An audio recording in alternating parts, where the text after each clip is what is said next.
Азыр сиздерге ушул кушон бетке кандай отурат, видеону аягына чейин көрүңүздөр. Толук айтып беремин. Мен мурда Baby Face деген кушон колдончумун. Аябай сонун жакчу, бирок түгөндү, калбай калды. Эми мен башка кушонго алмаштыргым келди. Бул коллаген, витамин С менен экен, ошо күн жылып атат, SPF 25 бар экен кыздар мында. Бул жаңы.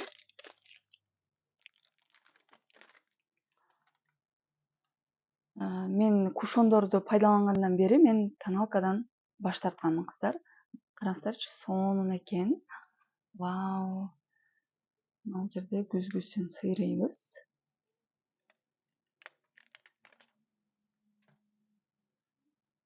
Өзүнүн спонжиги менен. Көрдүңүздөрбү? Аябай сонун упаковка менен келет. Бардыгы запечатанный.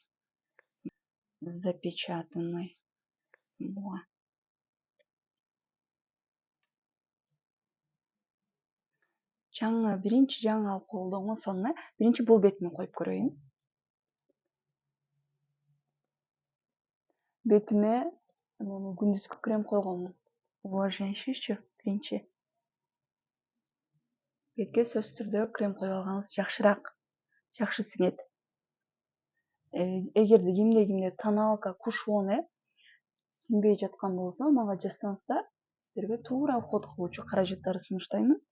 И потом койгон кремиңиз дагы, колдонгон тоналка, кушонуңуз дагы бетиңизге сонун болуп сиңет.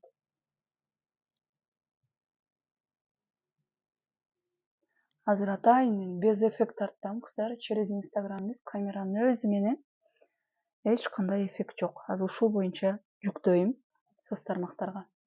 Жаап берди. Мына. Бул жерге койдум. Прям аппак кылып койгон жок да, естественный кылып жаап берди, көрдүңүздөрбү? Ойнойм. И бул жакты караңыздар, бул жакта жок эч нерсе. Эми могул жерде бир аз кичине огурчу болуп калыптыр. Мага бирөөнү ушуну басып коелу,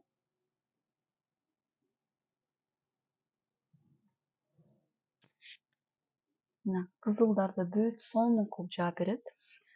Кайдан алам, кимден алам десеңиздер, профилдеги номерлерге байланышыңыздар. Ещё плюс муну коюп, кээ бирки SPF, нет, кээ бирки тоналкаларды колдонгоңуздарга пайдасынан зыяны көбүрөөк, Мунун эч кандай зыяны жок. Плюс коллаген бар и витамин С бар. Витамин С агартат, дактарды жоготот. И ещё күндөн коргой турган SPF 25 бар. Сунуштаймын.